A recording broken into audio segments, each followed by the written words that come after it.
Ready? Okay, good afternoon everyone. Sir questions का level high रखिए। हाँ एक सेकंड देखूं जरा कमेंट, किनका कमेंट है कि सर क्वेश्चंस का लेवल हाई रखिए। अच्छा, मैथ में बोले थे, चलिए ओके, क्योंकि मैं ऑलरेडी क्वेश्चंस का लेवल हाई रखता हूं। चलिए, क्या कह रहा है कि राम और मोहन दो हैं, एक निश्चित बिंदु से एक दूसरे के विपरीत दिशा में 6-6 किलोमीटर की दूरी करते हैं। उसके बाद राम अपने दाईं ओर मुड़ता है, 5 मिनट की मोहन अपने दाईं। मान लो कि यह वह बिंदु है, यहां से राम भी 6 किलोमीटर चलता है और विपरीत दिशा में मोहन भी 6 किलोमीटर चलता है।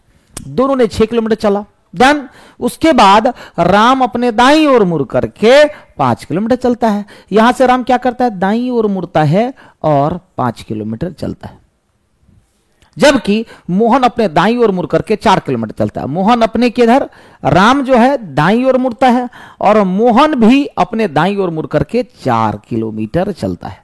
कितना किलोमीटर चलता है, 4 किलोमीटर चलता है। तो बताएं कि अब दोनों के मध्य सीधी दूरी कितनी है। तो दोनों के मध्य सीधी दूरी का मतलब आपसे ये दूरी पूछ रहा है। अब ये दूरी तब निकलेगा जब आप ये निकालेंगे कि नहीं। तो ये ऑलरेडी 6 और 6 कितना हो गया, 12 हो गया। ये 5 है और ये 4 है तो 9 हो गया। तो बताइए 12 और 9 का पेयर किससे बनता है, 15 किलोमीटर से बनता है। किससे बनता है, 15 किलोमीटर। कितने किलोमीटर, 15 किलोमीटर। ओके, चलो फिर अगला सवाल 2 नंबर। 4:45 पर दोनों सुइयों के मध्य कितने अंश का कोण बनेगा। तो घंटे को 60 से गुना करेंगे तो 240, माइनस 45 को 11 से मतलब 495। अब दोनों का अंतर और आधा, तो 495 में से 45 घटाएंगे तो 55 हो जाएगा। होगा कि नहीं होगा, होगा कि नहीं होगा। और 400 में से 255 का आधा मतलब 127.5 डिग्री। 127.5 डिग्री। फॉर्मूला क्या होता है, तो 60H - 11M डिवाइडेड बाई 2 होता है। 60H - 11M divided by 2। घंटे को 60 से गुना, मिनट को 11 से गुना। दोनों का जो अंतर आएगा उसको आधा कर दीजिएगा। Done. Niranjan Kumar, Anita Kushwaha, good afternoon. अगला सवाल है आपका सवाल नंबर 3। 2018 का कैलेंडर पुनः किस वर्ष प्रयोग में लाया जा सकता है। 2018 का कैलेंडर, यह बताइए कि 2018 से पहले कौन सा ईयर है, तो जनरल ईयर है। अगर किसी वर्ष से ठीक पहले जनरल ईयर होता है, इसका मतलब यह 11 वर्षों के बाद रिपीट होता है। इसका मतलब 2029 में रिपीट होगा, 2029 में रिपीट होगा। और अगर किसी वर्ष से ठीक पहले लीप रहता है, अगर किसी वर्ष से ठीक पहले लीप रहता है तो वह 6 वर्ष में रिपीट होता है। कितने वर्ष में, तो 6 वर्ष में रिपीट होता है। और अगर खुद एक लीप वर्ष हो, यह 28 वर्षों में रिपीट होता है। कितने वर्षों में, 28 वर्षों में। बस ये कंसेप्ट है। वेरी गुड, बिल्कुल सही। हाँ अनिता कुछ बात सर 2/11, हाँ वो भी होता है, ± थीटा। हाँ बिल्कुल। ओके, अगला देखो, -1 1 4 9 16। सिंपल सी बात है, ये सारे के सारे एक परफेक्ट स्क्वायर है। सारे के सारे परफेक्ट स्क्वायर है। -1 का स्क्वायर, 1 का स्क्वायर, 2 का स्क्वायर, 3 का स्क्वायर, 4 का स्क्वायर। तो अगली बार क्या हो जाएगा, 5 का square. Means your answer is 25। Your answer is 25। Done. चलिए नेक्स्ट क्वेश्चन की तरफ बढ़ते हैं। Question number 5। एक व्यक्ति एक महिला के साथ कहीं जा रहा था। व्यक्ति जो है किसके साथ, महिला के साथ कहीं जा रहा था। रास्ते में उसे कौन मिलता है, मोहन मिलता है। मोहन ने पूछा कि आप दोनों का आपस में क्या संबंध है। इस पर व्यक्ति ने कहा कि मेरे माता के पिता का भाई। मेरे वर्ड का मतलब क्या हो गया, व्यक्ति कह रहा है कि मेरे माता के पिता का भाई को वह चाचा कहती है। कौन? तो महिला चाचा कहती है। मेरे का मतलब व्यक्ति के माता के पिता, व्यक्ति के माता के पिता मतलब नाना, और नाना का भाई मतलब नाना हो गया। डन। नाना के भाई को वह चाचा कहती है, तो महिला का पुरुष से क्या संबंध होगा? मान लो कि यह व्यक्ति है। अब व्यक्ति कहता है मेरी माता के पिता के भाई को, अब इसको वह महिला चाचा कहती है, तो महिला तब तो यहां पर भी हो सकती है, एक चांस, या फिर महिला यहां पर भी हो सकती है। सोच करके देखो, फिर से मैं समझा दूंगा। महिला की दो स्थिति बन रही है। व्यक्ति के माता के पिता नाना जी के भाई को वह महिला चाचा कहती है, तो महिला यहां पर भी रखेंगे तो ये चाचा हो गए, महिला यहां पर भी रखेंगे तो चाचा हो गए। तो सवाल ये उठता है, तो महिला का पुरुष से क्या संबंध है? महिला का पुरुष से, तो यहां से तो मां आ रही है, इस रिश्ते से मां, और इस रिश्ते से मौसी आ रही है। अब ऑप्शन जिस प्रकार से दिया हुआ है उसी के अकॉर्डिंग हम आंसर करेंगे। ना मां कहीं दिख रहा है, ना मौसी कहीं दिख रही है, तो आंसर क्या हो जाएगा? तो डी हो जाएगा। बिल्कुल सही answer, very good. Next question is, 7 व्यक्ति एक पंक्ति में बैठे हैं और उत्तर की ओर मुंह करके बैठे। सातों व्यक्ति का मुख किधर है? उत्तर की तरफ है, मतलब इधर बाएं हो जाएगा और इधर दाएं हो जाएगा। लेकिन ये सब लिखने की जरूरत नहीं है। पहला लाइन कह रहा है ए बी के दाएं तीसरा है। ए कहां पर है? तो जहां पर भी बी होगा उसके दाएं को तीसरा ए होगा। तो बताइए, 4 आदमी बैठ गए साथ में से, तो ए बी के दाएं तीसरा है। और तो और किसके लिए यूज होता है? ए के लिए, दूर वाले के लिए। तो और के दूरी में कौन है? बी या ए? तो ए। और सी के बाएं को दूसरा है, मतलब ए जो है सी के बाएं को दूसरा है। तो 7 में से 6 लोग तो बैठ गए, और सी के बाएं को दूसरा है। डी ई के बाएं दूसरा है, जो जी के बाएं तीसरा है, तो छोड़ दीजिए क्योंकि कनेक्ट तो हो नहीं रहा है। ई और एफ निकटतम पड़ोसी है।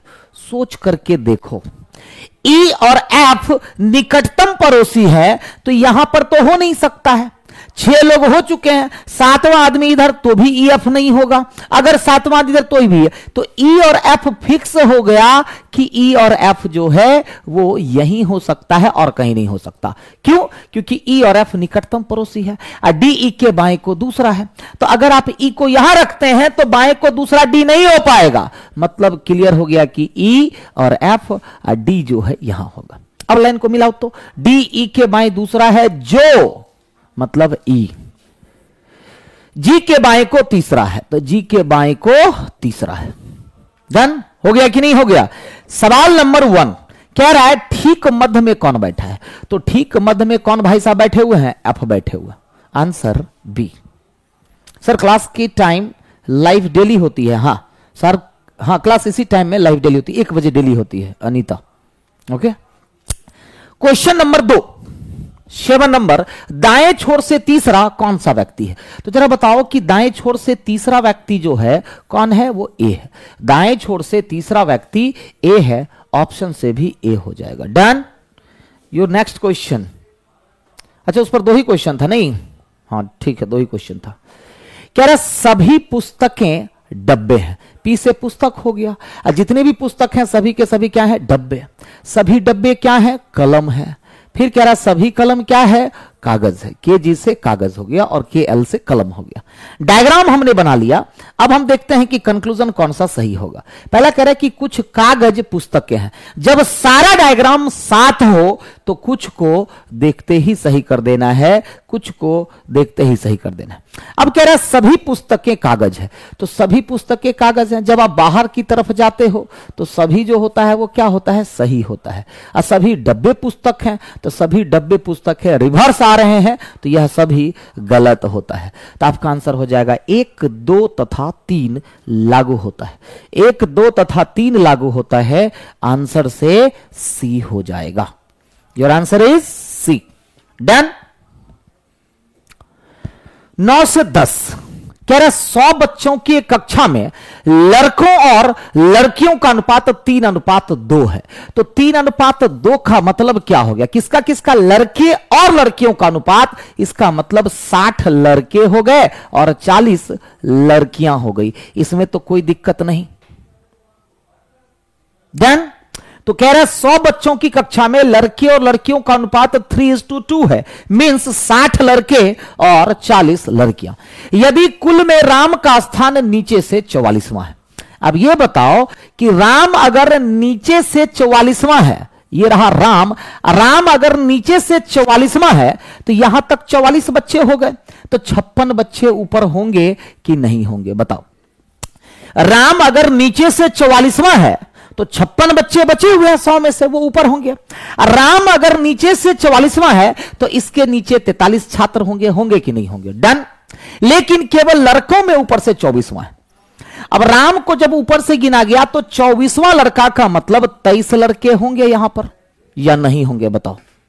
राम अगर 24वां लड़का मतलब उससे पहले 23 लड़के, अब इससे पहले 56 छात्रों में से 23 लड़के तो 33 लड़कियां हो जाएगी, 33 लड़कियां हो जाएगी। अब बताओ लड़कियों की संख्या तो 40 है, तो राम के ऊपर 33 लड़की तो राम के नीचे 7 लड़की। अब 43 में से 7 लड़कियां तो 36 लड़के हो गए, 36 लड़के हो गए। सारा डाटा क्लियर हो गया। अब आपसे जो भी सवाल पूछा बताओ कितना स्मूथली क्वेश्चन बन गया। फिर से समझो, राम अगर नीचे से 44वां है मतलब उसके नीचे 43 छात्र और यहां तक 44 मतलब 56 ऊपर हो गया। राम ऊपर से 24वां लड़का मतलब 23 लड़के उससे पहले, 56 में से 23 लड़के तो 33 लड़कियां, टोटल लड़कियां होनी चाहिए 40, तो राम से ऊपर 33 लड़कियां तो 7 लड़कियां नीचे हो जाएगी राम के। अब 43 में से 7 लड़कियां तो बाकी के लड़के, हो गया। डन। पहला सवाल, राम के नीचे कितनी लड़कियां हैं?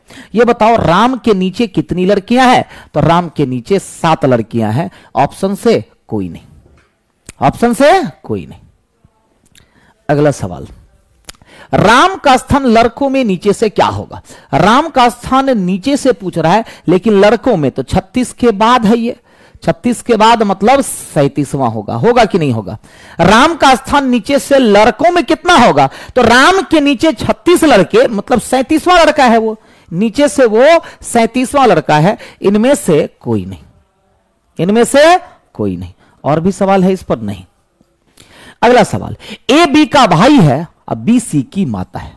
ध्यान से देखना, ए कौन है? तो बी का भाई है, और बी कौन है? सी की माता है। ए बी का भाई, बी सी की माता, सी डी का पुत्र। सी डी का पुत्र तो बी का भी पुत्र होगा, सी डी का भी पुत्र और बी का भी पुत्र, मतलब दोनों में पति पत्नी का रिश्ता हो गया। और ई जो है डी का पिता है। ई कौन है? तो डी का पिता है। तो कह रहे ई का ए से क्या संबंध है? तो ध्यान दीजिएगा, किसका भाई? तो ई का। किससे? ए से। क्या संबंध है? तो ए की बहन, और बहन के ससुर को भी क्या कहते हैं? ससुर कहते हैं। बहन के ससुर को ससुर कहते हैं। डन। सर सेट का स्लाइड पीडीएफ बना रहा हूं मैं, डलवा दूं? ठीक है, डलवा दूंगा। बना दिया हूं मैं डेली बनाते चलता हूं। ओके, टेंशन नहीं ले, चाहिए होगा बाद में हम दे देंगे। यही ना कि जो सी चीज हम लिखते हैं उसका पीडीएफ डलवा दूं, यही ना? ठीक है, चलो 12 नंबर सवाल कह रहा है कि यदि एक घड़ी में 8:10 का समय हो रहा है तो दोनों सुइयों के मध्य बनने वाले अधिक कोण और न्यून कोण के मध्य अंतर बताइए। तो क्या होता है, घंटे को 60 से गुना करेंगे तो 480 हो जाएगा, और मिनट को 11 से गुना करेंगे तो 110 हो जाएगा। अब दोनों का अंतर निकालिए, आधा कर दीजिए, तो कितना हो जाएगा भाई? 370 का आधा 185 डिग्री। ये हो गया बड़ा कोण। तो छोटा कोण कितना हो जाएगा? 175 डिग्री। और दोनों का अंतर बताइए, दोनों कोण का अंतर कितना डिग्री हो गया? 10 डिग्री। बताओ, with in second question solve हो गया। आंसर, अरे सीएनडी नहीं, इसको मैंने करेक्ट करवाया था, यहां पर 10 डिग्री होगा आंसर। ठीक है, क्या हो जाएगा? 10 डिग्री। 8:10। 8 गुना 60 480, 11 गुना 10 110, 370 का आधा 185 डिग्री। दूसरा 360 में से 185 घटा दिए 150। ठीक है, 10 डिग्री आपका आंसर होगा। ओके, अगला, एक व्यक्ति 8 सेंटीमीटर के ठोस घन को 1-1 सेंटीमीटर के छोटे छोटे टुकड़े में विभाजित करने से पहले उसके 2 निकटवर्ती सतहों को नीला, 2 निकटवर्ती सतहों को पीला और 2 निकटवर्ती सतहों को हरा रंग से रंग दिया है। तो कितने घन ऐसे होंगे जिनके 3 सतहों पर अलग अलग रंग लगे हों? ध्यान दीजिएगा, बहुत अच्छा सवाल है। इसका आंसर 2 जाता है, रिपीटेड पूछता है। जैसे कि मान लो आपको पता है कि कोना वाला घन हमेशा 8 ही होता है, वो बदलता नहीं है। अब कह रहे 2 निकटवर्ती सतहों को नीला, मान लो कि हमने यहां नीला कर दिया और बाएं साइड में भी नीला कर दिया। फिर 2 निकटवर्ती सतहों को पीला, हमने यहां पीला कर दिया और पीछे भी पीला कर दिया, और शेष 2 निकटवर्ती सतहों को हरा। तो ये हो गया हरा और नीचे भी हो गया हरा। डन। अब कह रहे कितने ऐसे घन होंगे जिनके तीनों सतह पर अलग अलग रंग होगा? तो देखिए 4 कॉर्नर ऊपर में होता है तो 4 घन ऊपर में निकलेंगे, 4 नीचे में होता है तो जितना ऊपर में बनेगा उतना ही नीचे में बनेगा। तो ये आप घन नहीं ले सकते। क्यों? क्योंकि इस पर तीनों रंग नहीं चढ़ेगा, 2 तरफ से तो पीला चढ़ जाएगा। ये भी नहीं ले सकते क्योंकि 2 तरफ से, इधर से भी नीला उधर से भी नीला। ये भी नहीं ले सकते क्योंकि दोनों तरफ से पीला है। तो मात्र 1 घन ले सकता है। तो 1 घन ऊपर में और 1 घन नीचे में। तो कितने घन मिलेंगे? मात्र 2 घन मिलेंगे ऐसे जिस पर कि तीनों रंग चढ़ा होगा, इधर से नीला उधर से पीला इधर से हरा। डन? क्लियर? Very good. 14 40 बच्चों की एक पंक्ति में कितने बच्चे हैं? 40 बच्चों की एक पंक्ति में राम का स्थान दाएं छोर से 16वां जबकि मोहन का स्थान बाएं छोर से 28वां है। तो राम और मोहन के मध्य कितने बच्चे हैं? देखिए बीच के छात्र अगर पूछे, बीच के छात्र अगर पूछा जाता है तो यह 2 तरह का सवाल होता है। एक होता है, पहला सवाल होता है सिंपल क्वेश्चन, पहला सवाल होता है सिंपल, और दूसरा होता है ओवरलैपिंग, दूसरा होता है ओवरलैपिंग का सवाल। अब कैसे पहचानेंगे कि ओवरलैपिंग है कि सिंपल? तो यह सवाल ओवरलैपिंग का है, यह सवाल ओवरलैपिंग का है। कैसे समझ में आया? तो टोटल 40 है, सम ऑफ रैंक करके देखिए तो 28 और 16 44 हो जाता है, रैंक से बढ़ गया। तो जब ओवरलैपिंग हो तो फॉर्मूला क्या होता है? तो रैंकों का योग उल्टा होता है, रैंकों का योग में से कुल को घटाया जाता है। लेकिन अगर सिंपल क्वेश्चन होता तो कुल में से रैंकों का योग घटाते। तो रैंकों का योग माइनस कुल, -2 क्यों होता है? तो ओवरलैपिंग वाले सारे क्वेश्चन में -2 होता है। रीजन ये कि दोनों पर्सन 2 बार काउंट हो जाता है। तो कितना हो जाएगा? 16 + 28 44 माइनस कुल संख्या 40 - 2। तो 44 - 42 = 2 छात्र। तो दोनों के मध्य में कितने छात्र होंगे? मात्र 2 छात्र होंगे। कोई दिक्कत? आंसर इसी तरह से आप लोग आगे आगे करते रहिए। मैं आंसर देख रहा हूं, सिर्फ अनीता कुशवाहा है आंसर कर रहे हैं और कोई भी बच्चे आंसर नहीं कर रहे हैं। आगे आगे आंसर करो कोई भी क्वेश्चन का। डन। Question number 15। किसी महीने की 16 तारीख को रविवार है। तो 16 तारीख को क्या बता रहा है? 16 तारीख को रविवार बता रहा है। डन। तो उस महीने की 1 तारीख के 3 दिन बाद कौन सा दिन होगा? अरे यार ये सब हम चेंज करवाए थे यार, क्या पता।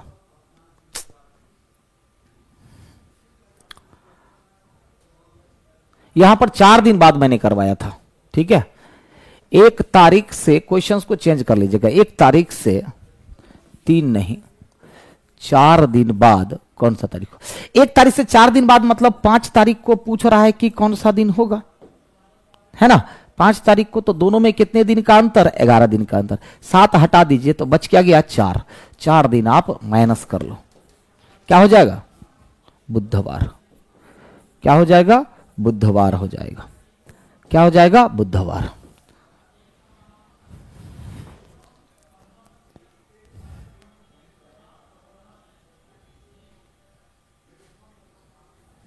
देन वर्णमाला में कौन सा अक्षर दाएं छोर से 21वें के दाएं को 11वां है? जब दोनों दाएं से दे दे तो वहां क्या करते हैं? माइनस करते हैं। कितना हो गया? 10। लेकिन किधर से निकला था? दाएं से। अब ये बताओ, दाएं से 10वां अक्षर जे नहीं होता है, बाएं से 10वां अक्षर जे होता है। तो दाएं से 10वां अक्षर क्या हो जाएगा? जे का सीधा अपोजिट कर दो, क्यू हो जाएगा आपका आंसर। या फिर 27 में से 10 को घटा दो 17, मतलब Q आपका आंसर। दो में से कोई एक काम करो, या तो 27 से घटा लो या सीधा अपोजिट कर लो, या सीधा अपोजिट कर लो। डन। 17 22 अगस्त 2023 को कौन सा दिन होगा? तो मैंने टेक्निक बताया है कि डेट में 7 से भाग लगाइए, शेष कितना बचेगा? 1। अगस्त का कोड 3, यहां पर आप अपना महीने का भी कोड ले सकते हैं, कोई फर्क नहीं पड़ता है। लास्ट के 2 डिजिट में 7 से भाग लगाएंगे तो शेष कितना? 2। 23 सालों में लीप कितना होगा? तो 5 लीप होगा। 24 साल में 6 लीप होता है, 23 साल में तो 5 ही लीप आया होगा। 2000 का मतलब 6, 2000 का कोड कितना होता है? 6। अब जो भी कटने वाले हैं उसको काट दो, तो 6 1 7 खत्म, अब 5 2 7 खत्म। 3 का मतलब क्या हो जाता है? मंगलवार। 3 का मतलब मंगलवार। आपका आंसर क्या हो जाएगा? इनमें से कोई नहीं, इनमें से कोई नहीं। कोई दिक्कत? 18। एक दौड़ में ABCDEF भाग लेते हैं, AC से तेज दौड़ता है, DE से तेज दौड़ता है। अब ध्यान देना, A जो है C से तेज दौड़ता है, D जो है E से तेज दौड़ता है। पहले जो भी इंफॉर्मेशन दिया हुआ लिख लो। D E से तेज दौड़ता है। B जो है F से तेज दौड़ता है। अभी तक कोई किसी से कनेक्ट नहीं हो पाया है। B F से तेज दौड़ता है। A जो है F से तेज दौड़ता है। अब A जो है F से तेज दौड़ता है, A F से तेज दौड़ता है, लेकिन D से तेज नहीं दौड़ता है, तो D से तेज नहीं दौड़ता है। E B से तेज दौड़ता है। अब बताओ कि E जो है B से तेज दौड़ता है, तो अंतिम स्थान पर कौन आएगा? तो ध्यान देना है, आपसे पूछ रहा है किसके बारे में? कि अंतिम स्थान पर। तो अंतिम स्थान पर कौन कौन कटेगा? तो A कट जाएगा, D कट जाएगा, B कट जाएगा। अब A D तो काट ही चुके हैं, E कट जाएगा। तो या तो C होगा या F होगा, या तो C या तो F। मतलब तय नहीं कर सकते। क्या नहीं कर सकते? तय नहीं कर सकते। जो सब कट रहा है काट दीजिए। अंतिम स्थान पर कोई A C से तेज दौड़ता है, तो जो तेज दौड़ता है उसको काट दीजिए। D E से तेज दौड़ता है, काट दीजिए। B F से तेज दौड़ता है, काट दीजिए। A F से तेज दौड़ता है, A को काट ही दिए। लेकिन D से तेज नहीं दौड़ता है, तो D भी काट दिए। E B से तेज दौड़ता है, तो E भी काट दिए। तो कितने लेटर कट गए? A B D E, मतलब C या F। आंसर क्या हो जाएगा? C या F। कंफर्म C नहीं आएगा। C कैसे? क्यों? F का ही नहीं हो सकता है। F क्यों नहीं हो सकता? ये बताइए। F किसी से तेज नहीं ना दौड़ता है, कहीं दिया हुआ है। तो या तो C होगा या F होगा। 19 नंबर। 3 बक्सों में 10 गेंदे ABCDEFGHI और J को रखना है। 3 बक्से हैं। ये हो गया बक्सा 1, बक्सा 2 और बक्सा 3। 3 बक्सों में रखना है आपको। ठीक है, किसमें कितने बॉक्स रखाएंगे पता करना है आपको। ठीक है, ठीक है। तीसरा बक्सा B के लिए पर्याप्त है। तीसरे बक्से में आप B को रख सकते हैं। तीसरा बक्सा B के लिए पर्याप्त है, जबकि दूसरा बक्सा F, G और H के लिए पर्याप्त नहीं है। मतलब दूसरे बक्से में F, G, H को नहीं रख सकते। दूसरे बक्से में F, G, H नहीं रख सकते। पहले बक्से में A, G के साथ रहेगा। पहले बक्से में A किसके साथ? G के साथ। A, G के साथ किसको जगह नहीं मिलती? I, H और D को जगह नहीं मिल सकती। मतलब यहां पर I, H और D को जगह नहीं मिलेगा।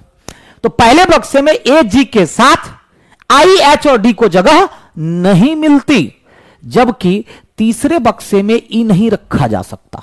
अब तीसरे बक्से में आप E को नहीं रख सकते। तीसरे बक्से में E को नहीं रखा जा सकता। D को एक के साथ रखना है, और याद रखिएगा कि D और E साथ रहेगा। D को E के साथ रखना है। F और B साथ नहीं रह सकते। याद रखिएगा कि F और B साथ नहीं रह सकता। C के साथ I को रखना है, लेकिन तीसरे बक्से में नहीं। और याद रखिएगा कि C के साथ I को रखना है, लेकिन C और I तीसरे बक्से में नहीं। अब ये इंफॉर्मेशन है ना? C को I के साथ रखना है। अब बताइए, C को I के, इसको यूज करते हैं, एक एक को यूज करो। C को I के साथ रखना है, तीसरे में नहीं। और I जब पहले में नहीं तो C भी नहीं होगा।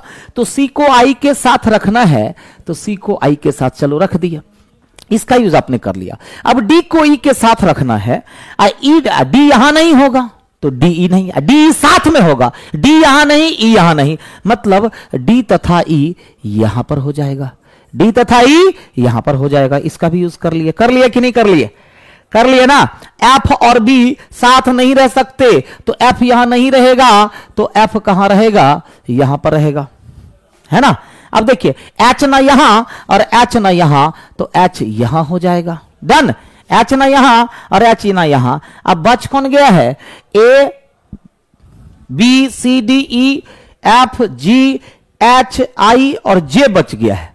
अब कौन बच गया है? जे बच गया है, यही ना। एफ जी और एच। जे के बारे में कोई इंफॉर्मेशन है नहीं। किस बक्से में 4 गेंदे? तो देखिएगा जे के लिए क्या हो जाएगा? जे जे जे जे जे। ठीक है, फिर से एक बार पढ़ लेते हैं। तीसरा बक्सा बी के लिए पर्याप्त है, जबकि दूसरा बक्सा एफ जी और एच के लिए पर्याप्त नहीं है। ठीक है, एफ जी एच उसमें नहीं है। पहले बक्से में ए जी के साथ आई एच और डी को जगह नहीं मिल सकती, जबकि तीसरे बक्से में ई नहीं रख सकते और डी को ई के साथ रखना है। एफ और बी साथ नहीं रख सकते, ठीक है, अलग अलग है। सी के साथ आई को रखना है, लेकिन तीसरे बक्से में नहीं। ठीक है, तो जे का कुछ क्लियर नहीं है। तो जे के बारे में जे आपका यहां पर भी हो सकता है और जे आपका यहां पर भी हो सकता है। लेकिन एक ऑप्शन से देखा जाए तो कह रहा है, ऑप्शन को भी देखिएगा कि किस बक्से में 4 गेंदे रखा गया है। तो 4 गेंदे तो दूसरे बक्से में कंफर्म है। 4 गेंदे किस बक्से में? सेकंड में। अगला सवाल, जे के साथ कौन सी गेंदें रखी गई है? अब जब जैसे ही ये क्वेश्चंस का आप आंसर कर दिए, तो जे के साथ किसको रखे हैं? बी और एच को रखे हैं। जे के साथ किसको? बी और एच को रखे हैं।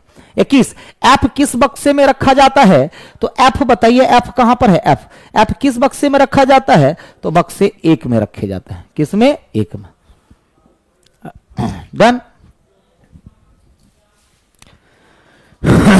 देखिए, राम अपने घर से सीधा 4 किलोमीटर चलने के बाद अपने बाएं ओर घूमता है। अपने घर से सीधा 4 किलोमीटर चलने के बाद अपने बाईं ओर मुड़ करके वो 3 किलोमीटर चलता है। कहां चलता है? 3 किलोमीटर चलता है। फिर अपने दाईं ओर मुड़ करके 4 किलोमीटर, फिर वो दाईं ओर मुड़ता है और 4 किलोमीटर चलता है। फिर बाईं ओर मुड़ करके 3 किलोमीटर, यहां से बाईं ओर मुड़ता है और 3 किलोमीटर चलता है। डन। फिर दाईं ओर मुड़ करके 4 किलोमीटर, अब फिर दाईं और बाईं ओर मुड़ करके 3 किलोमीटर चल करके रुक जाता है। तो पाता है कि सुबह सुबह सूरज इसके दाएं हाथ की ओर है। अब इसका दायां हाथ मतलब क्या हो गया? इधर। अब इधर सूरज उग रहा है, सुबह में सूरज उग रहा है, तो ईस्ट इधर हो गया। मतलब कि डायरेक्शन जो हमने जूम किया वो सही ही हुआ। डन। तो सवाल क्या पूछता है ये बताओ। तो सुबह सुबह सूरज उसके दाएं हाथ, तो बताएं कि अभी वह अपने घर से किस दिशा में और कितनी दूर है? तो यहां से वह किस दिशा में है? तो यहां से वह किस दिशा में है? तो नॉर्थ ईस्ट में है। कितनी दूरी पर? तो दूरी निकालने के लिए आपको यह बनाना पड़ेगा। तो ये ऑलरेडी 4 है, ये 4 है, 4 4 8 और 4 12, मतलब 12 हो गया। इधर आते हैं, 3 हो गया, 3 हो गया, 3 हो गया, मतलब कि 9 हो गया। 12 9 का पेयर किसके साथ बनता है? 15 के साथ। North east 15 kilometre. Done. 23 number, बच्चों की कक्षा में राम का स्थान ऊपर से 16वां है। राम के बारे में कह रहा है कि राम जो है ऊपर से 16वां है। किधर से भाई? ऊपर से। राम ऊपर से 16वां है, जबकि मोहन का स्थान नीचे से 12वां है। अब मोहन का स्थान नीचे से 12वां है। मोहन नीचे से 12वां है। डन। राम और मोहन के मध्य 8 बच्चे बैठे हैं। अब ध्यान देना, राम और मोहन के बीच में कितने बच्चे? 8। अब ये जो बीच में जो 8 बच्चा है 16 से भी कम है और 12 से भी कम है। इसका मतलब इसका 2 चांस बनेगा। इसके 2 सिचुएशन बनेंगे। एक सिचुएशन ये भी बनेगा कि दोनों एक दूसरे को ओवरलैप कर जाएगा। मोहन जो नीचे से 12वां है, ये हो जाएगा मोहन नीचे से 12वां, और राम ऊपर से 16वां है। तो दोनों के बीच में 8 छात्र, ये भी हो सकता है। तो 2 चांस बन रहा है। तो कह रहा है न्यूनतम बच्चों की संख्या। अगर अधिकतम पूछता, दोनों सवाल में बता देता हूं, क्योंकि देखिए जब बीच का छात्र इससे भी कम हो और इससे भी कम हो, लेस देन है, दोनों से कम है, इसका मतलब दो चांस बनेंगे, अधिकतम भी और न्यूनतम भी बनेगा। तो अधिकतम छात्र कैसे निकालते हैं, तो तीनों को जोड़ दीजिए, 12 + 16 + 8 कितना हो जाएगा, 36 हो जाएगा। कितना बच्चे, 36 बच्चे हो जाएगा कि नहीं। और न्यूनतम पूछेगा तो क्या करते हैं, तो 12 + 16 जो जोड़े हैं 8 उसको घटाते हैं। अब दो और घटता है क्योंकि ओवरलैपिंग हो गया। ओवरलैपिंग, न्यूनतम का मतलब क्या हो गया, ओवरलैपिंग। न्यूनतम का मतलब ओवरलैपिंग, और जैसे ही ओवरलैप हुआ तो -2 तो जरूर होगा, -2 तो जरूर होगा। तो 28 - 10 = 8 छात्र। अधिकतम पूछता तो 36 और न्यूनतम पूछ रहा है तो 18 ऑप्शन से सी नंबर। डन। अगला सवाल 24, कुछ नहीं किया है। 4 × 3 12 = 6 × 2 12, 6 × 4 24 = 3 × 8, 4 × 7 28, तो 2 × 14 रखेंगे यहां पर, तभी ना बराबर हो पाएगा। 14 अगर रख दिए तो बराबर हो जाएगा। ओके। 25, एक फोटो में एक महिला की ओर इशारा करते हुए राम अपने पुत्र से कहता है, क्या कहता है, कि मेरे पिताजी की एकमात्र बहू। कौन कह रहा है, राम। मेरे का मतलब राम। राम के पिताजी की एकमात्र बहू मतलब पत्नी, की माता मतलब सास, कि वह एकमात्र बहू है। तो सास की वह एकमात्र बहू है, तो राम के पुत्र की माता उस महिला को क्या कहेगी, तो भाभी कहेगी। कहिए कैसे। मान लीजिए कि मैं राम हूं और मैं कहता हूं कि मेरे पिताजी की एकमात्र बहू मेरी पत्नी हो गई, कि माता मेरी सास हो गई, और सास की एकमात्र बहू, तो सास की एकमात्र बहू मतलब मेरे साले की बहू हो गई। सास की बहू मतलब साले की बहू। तो राम के पुत्र की माता, तो राम के पुत्र की माता मतलब मेरी पत्नी। मेरी पत्नी उस महिला को क्या कहेगी, भाभी है ना, कहेगी कि नहीं। और अगर डायग्राम से बनाते हैं तो डायग्राम कहता है कि राम के पिताजी की एकमात्र बहू, इनकी मां और इनकी इकलौती बहू, यही नहीं कह रहा है। राम कहता है कि मेरे पिताजी की एकमात्र बहू की माता की वह एकमात्र बहू है। कौन, महिला। यही ना, फोटो में एक महिला की बहू है। तो राम के पुत्र की माता से, तो राम के पुत्र की माता मतलब क्या, राम के पुत्र की माता मतलब ये, राम के पुत्र की माता उस महिला को क्या कहेगी, इस महिला को क्या कहेगी, तो भाभी कहेगी। तो सवाल जब डायरेक्ट बन रहा है तो इतना तामझाम क्यों करें, है ना। अगला सवाल 26, अंग्रेजी वर्णमाला में कौन सा तत्व प्रथम अर्धांश में ऐसा है जो प्रथम अर्धांश को उलटने पर भी स्थान नहीं बदलता, तो जी। क्योंकि प्रथम अर्धांश का मतलब ए से लेकर के एम। अब ए से एम तक 13 होते हैं, और जी जो होता है वो ठीक बीच में होता है। जी कहां होता है, ठीक बीच में। अब इसको एम से ए भी लिख दीजिएगा ना, एम से ए भी लिख दीजिएगा, तो जी जो है बीच में ही आएगा, जी बीच में ही आएगा, यानी कि 7th पोजीशन पे आएगा। तो आंसर क्या हो जाएगा, जी अपना स्थान नहीं बदलता। और सेकेंड हाफ में ये तो बातें हो गई फर्स्ट हाफ की, और सेकेंड हाफ में टी जो है बीच में होता है, इसलिए उसका स्थान नहीं बदलता है। तो आपसे पूछा है प्रथम अर्धांश फर्स्ट हाफ में, तो फर्स्ट हाफ का आंसर जी हो जाएगा। डन। 27, 2 28, देखिए यहां क्या किया गया है, गुना 2 प्लस 4, गुना 3 प्लस 4, गुना 4 प्लस 4 हुआ कि नहीं। 8 × 4 32, 4 36, 3 बच गया, 4 × 8 3 11, फिर गुना 5 प्लस 4। देखिए 16 × 5 80, 580 हो गया, 4 जुट गया। तो हम क्या करेंगे, गुना 6 प्लस 4 करेंगे। 6 × 4 24, 4 28, 2 बच गया। 8 × 6 48, 2 50, 5 बच गया। 30 5 35, मतलब 3508, 3508 आपका ऑप्शन हो गया। डन। कोई दिक्कत नहीं ना, 28 नंबर। फोटो खिंचवाने के लिए 4 लड़के एक मंच पर बैठे हैं, ए बी के बाईं ओर।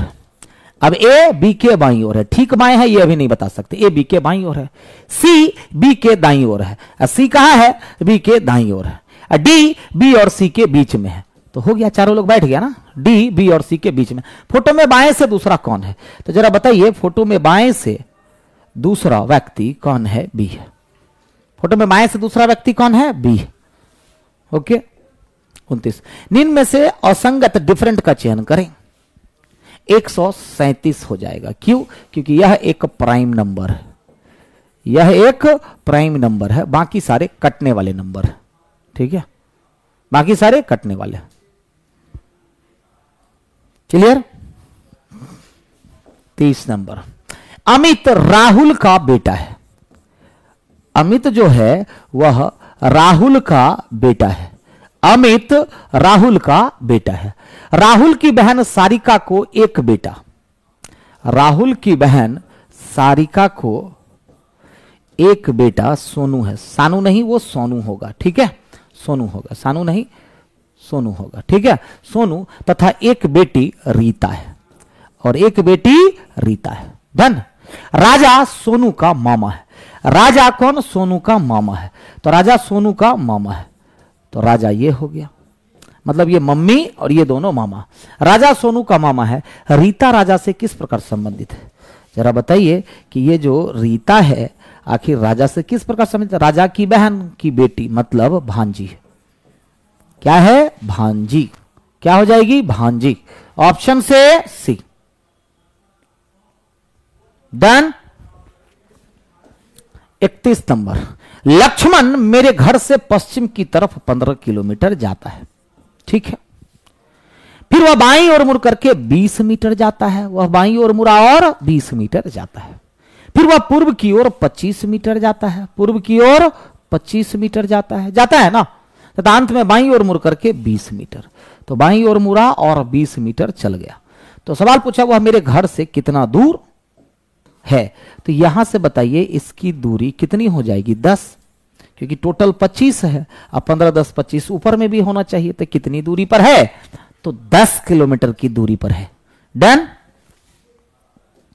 32। निम्नलिखित अनुक्रम में कितने एक ऐसे हैं जिनके तुरंत पहले 9?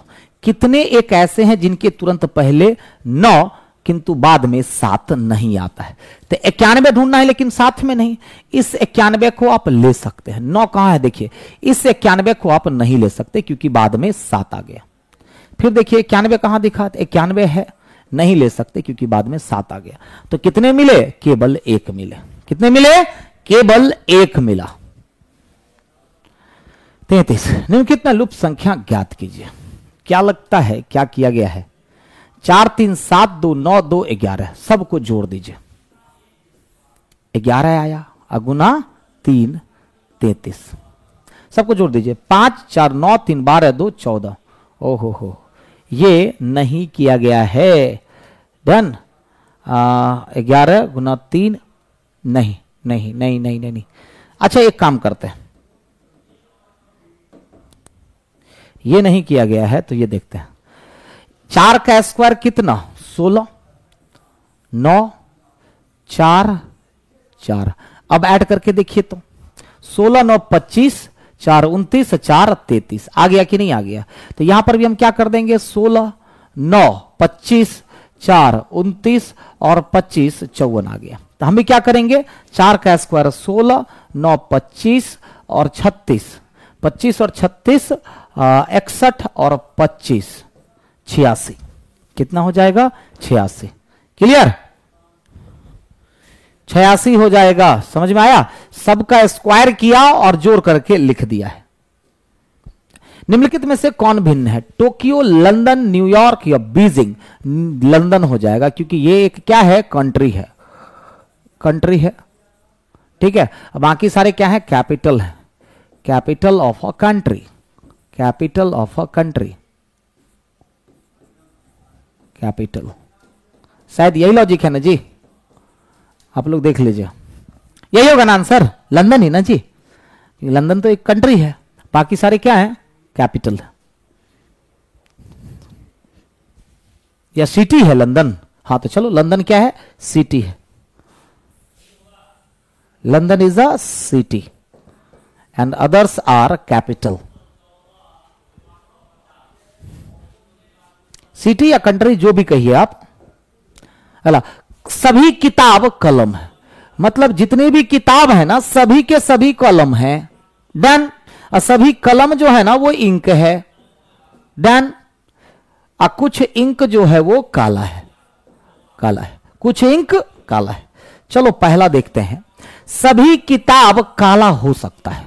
तो कह रहा सभी किताब काला हो सकता है, तो हो सकता का मतलब पॉसिबिलिटी, अब पॉसिबिलिटी में सही हो जाएगा।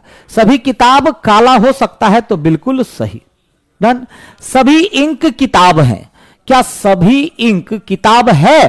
तो नहीं है, तो केवल एक, मतलब कि ऑप्शन से ए हो जाएगा, ऑप्शन से ए हो जाएगा। ओके चलिए फिर आज का सेट कंप्लीट होता है। कल हम लोग मिलते हैं 10वें सेट के साथ। आज ये 9वां सेट था, 10वें सेट के साथ सेम टाइम पर, ठीक है, सेम टाइम पर हम लोग मिलते हैं 1 बजे। बाय बाय, आज के लिए इतना ही। चलिए मैं इसका पीडीएफ बना देता हूं, देख लेता हूं।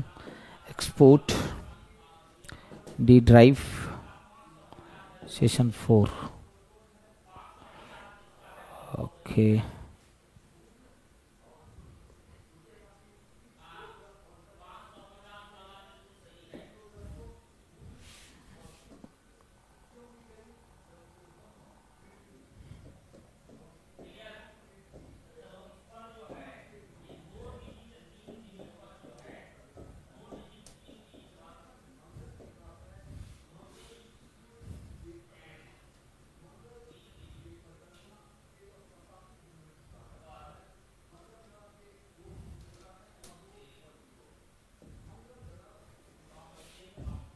सेट 9 है ना जी ये।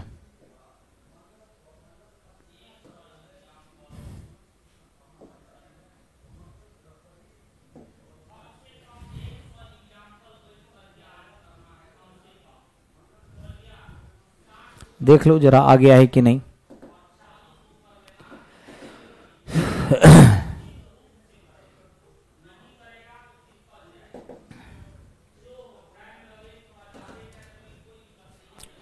ठीक, ओके बाय बाय, चलो।